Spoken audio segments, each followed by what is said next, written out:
الحمدللہ رب العالمین وبہ نستعین اما بعد فاعوذ باللہ من الشیطان الرجیم بسم اللہ الرحمن الرحیم یا ایہا الذین آمنوا کتب علیکم الصیام کما کتب علی الذین من قبلکم لعلکم تتقون صدق اللہ العظیم۔ بزرگان محترم، ناظرین کرام،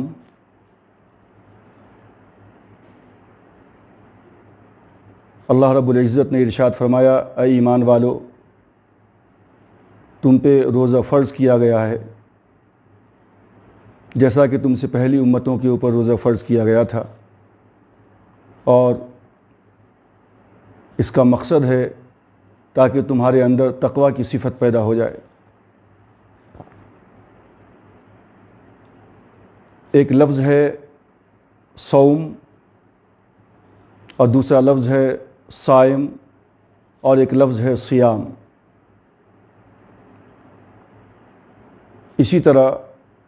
اور ایک لفظ ہے صلاۃ۔ صلاۃ کا مطلب نماز کے ہیں، اور مکی دور کے اندر مکی صورتوں میں آپ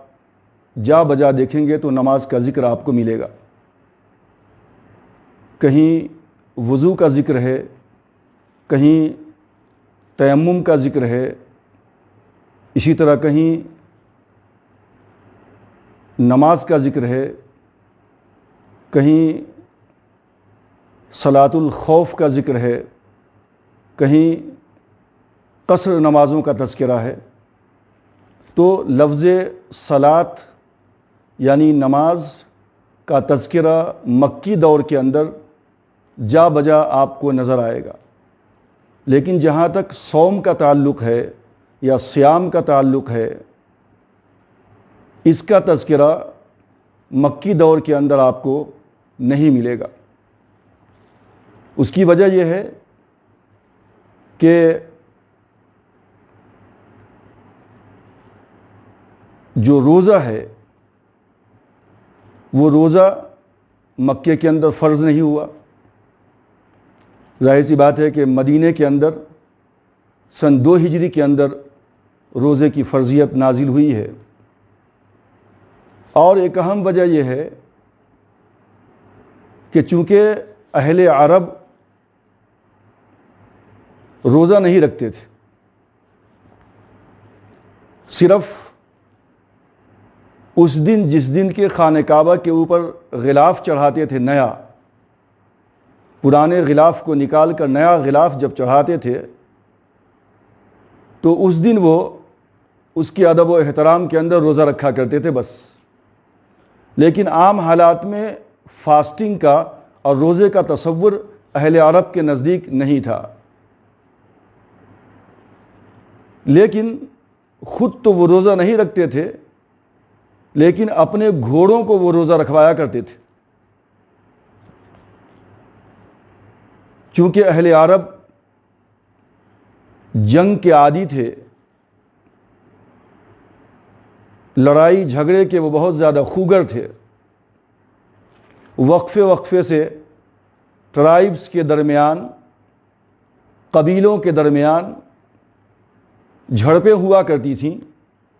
اور کبھی جنگیں بھی ہوا کرتی تھیں، اور وہ موقع پا کر وہ ایک دوسرے کے خلاف شبخو بھی مارتے تھے، ایک دوسرے کو لوٹتے بھی تھے، اور یہ ان کا مشغلہ تھا بہت زیادہ۔ اس مناسبت سے اور اس مقصد کے لیے وہ اپنے گھوڑے کو تیار کرتے تھے، اور گھوڑے کو کس طرح تیار کرتے تھے؟ چلچلاتی دھوپ کے اندر، بہت ہی شدت کی تیز دھوپ کے اندر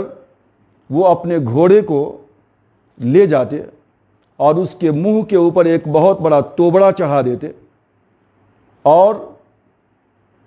گھوڑ سوار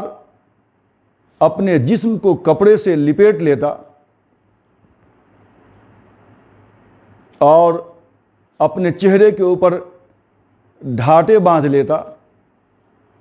اور تیز دھوپ میں باد سرسر کے تھپیڑوں میں جس طرف سے لو آتی اس طرف گھوڑے کے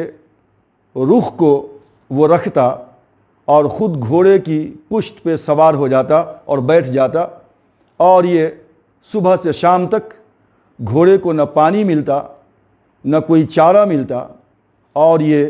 لوح جو آتی رہتی وہ اس کے منہ سے ٹکراتی ہوئی چلی جاتی، گویا کہ باد سرسر کے تھپیڑوں کے درمیان وہ اپنے گھوڑے کو ٹھہراتا، اور جو یہ عمل کرتا تھا اس عمل کو وہ صوم کے لفظ سے تعبیر کیا کرتے تھے، یعنی یہ گھوڑا صائم ہے، روزے دار ہے، اور جو یہ عمل کر رہا ہے یہ عمل اس کا صوم کہلاتا تھا۔ تو اس طرح اہل عرب کے نزدیک صوم کا مطلب اور اس کا معنی یہ تھا کہ وہ اپنے گھوڑے کو بھوک اور پیاسا رکھ کر کے دھوپ کی شدت اور دھوپ کی تمازت کے اندر اس کو بھوک اور پیاس کو برداشت کرنے کی عادت ڈلوایا کرتے تھے، اور مقصد یہ تھا کہ اگر لڑائی کے درمیان گھوڑے کو کھانا نہ مل سکا، پانی نہ مل سکا، یا دھوپ کی بہت زیادہ شدت ہو، تمازت ہو اور لو آ رہی ہو، تو گھوڑے کو عادت بن جائے کہ وہ عین میدان جنگ کے اندر سوار کی جان کو خطرے میں نہ ڈالے، اور عین لڑائی کے وقت میں وہ بھوکا اور پیاسا رہ کر کے دھوپ اور شدت کی تمازت کو برداشت کر کے وہ گھوڑا اپنے سوار کی مرضی کے مطابق جس طرح چاہے سوار اس کو کبھی ادھر موڑ لے کبھی ادھر موڑ لے، چونکہ یہ گھوڑا بہت ہی زیادہ تیز ہوتا ہے اونٹ کے مقابلے میں، اور اس لیے جنگ کے لیے یہ اہل عرب اپنے گھوڑے کو تیار کیا کرتے تھے اور اس کے لیے لفظ صوم کا استعمال کرتے تھے، اور گھوڑے کو صائم یعنی روزہ دار کہا کرتے تھے۔ اب یہ لفظ جو صوم تھا یا صیام تھا، اہل عرب تو اپنے گھوڑوں کو تیار کرتے تھے جنگ کے لیے اور جنگ کا عادی بنانے کے لیے۔ اللہ تبارک و تعالیٰ نے اسی لفظ کو قرآن مجید کے اندر استعمال کیا، یا ایھا الذین آمنوا کتب علیکم الصیام کما کتب علی الذین من قبلکم لعلکم تتقون۔ تو یہ صوم اور کہیں صیام کا لفظ جو اللہ تبارک و تعالیٰ نے قرآن مجید کے اندر نازل فرمایا، اور پھر روزے کی فرضیت کا جو مقصد پروردگار عالم نے بیان کیا وہ اس طرح کہ اہل عرب اپنے گھوڑوں کو بھوکا اور پیاسا رکھ کر کے دھوپ اور جو ہے اس کی شدت کے اندر گھوڑے کو کھڑا کر کے جنگ کے لیے تیار کرتے ہیں۔ اے لوگو، تم بھوکا اور پیاسا رہ کر صبح سے لے کر کے شام تک اور اپنی نفسانی خواہشات پہ کنٹرول کر کے اپنے آپ کو تقوی کے لیے تم تیار کرو۔ اے مسلمانوں،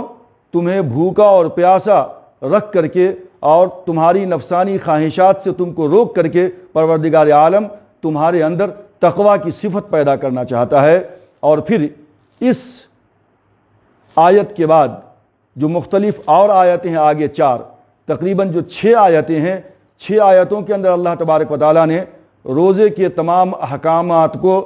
کافی جمعیت کے ساتھ بیان کیا ہے۔ اتنی تفصیل کے ساتھ قرآن مجید کی کسی اور سورہ کے اندر روزے کے احکامات نازل نہیں کیے گئے، اور اس کے فوری بعد جو ہے اللہ تبارک و تعالیٰ نے قتال کا بھی حکم دیا ہے۔ تو یہاں